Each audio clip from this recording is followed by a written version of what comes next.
Hello teacher, my name is Verónica Coronado. I'm a student from English 3 section 1M, and today I'm going to talk about some differences about a couple of topics that might confuse people.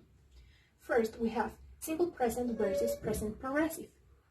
Simple present is used commonly to talk about facts, some things that are not going to change in a period of time.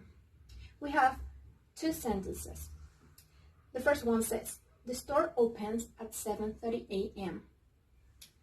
This formula that we are using to make a sentence for simple present is subject plus verb plus complement. I may say that the verb must be an infinitive. So, the store is the subject and the verb is open.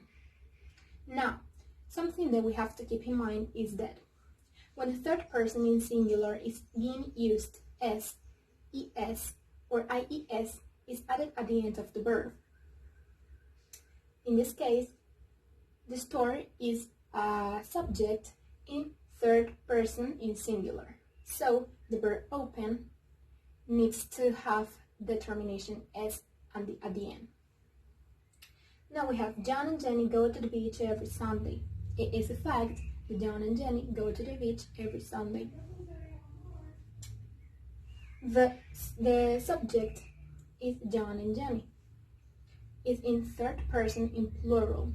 It's in plural.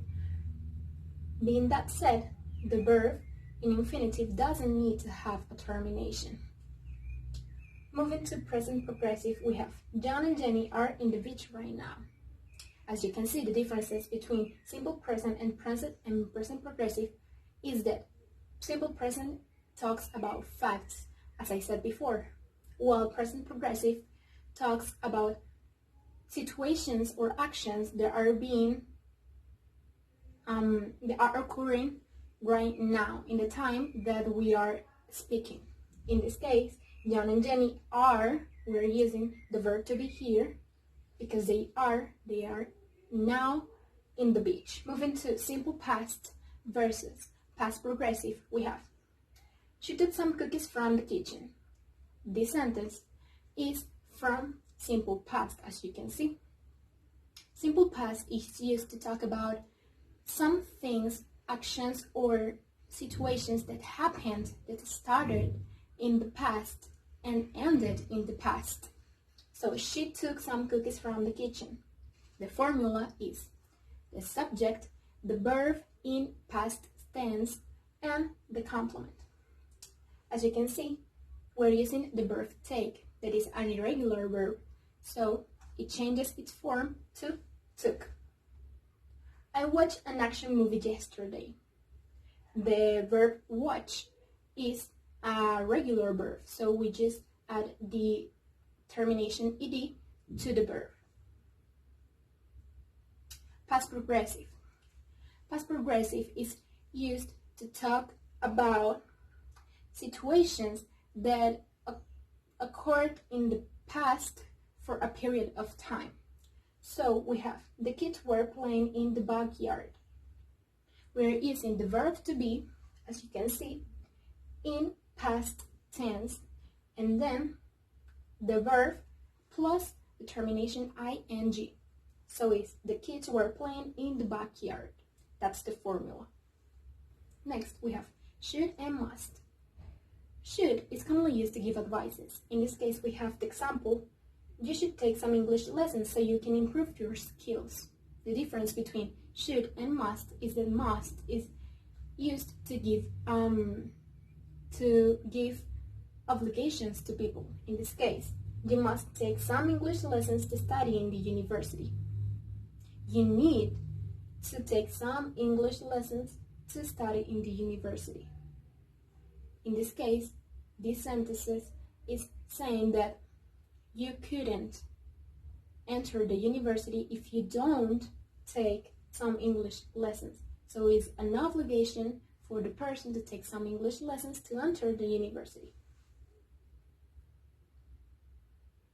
finally, we have present perfect versus simple past. Present perfect is used to talk about things that have been occurring since a period of time. In this case, we have, he has worked with her since 2010. The formula is subject plus the auxiliary verb, and we have to keep in mind that when the third person in singular is being used, the auxiliary verb changes to has, plus the verb in past tense, plus the complement. And we have simple past. As I said before, simple past is used to talk about situations that started in the past and ended in the past. So we have, he was working in a project with her last year. He was, that verb to be is in past because it was in the past, the situation occurred in the past, and the verb plus the ing termination. So he started working with her, but it ended in the past. Okay, he started to work with her in a project last year, but that project ended last year as well. Thank you. This was everything. I hope you enjoyed it. Thank you for watching and listening.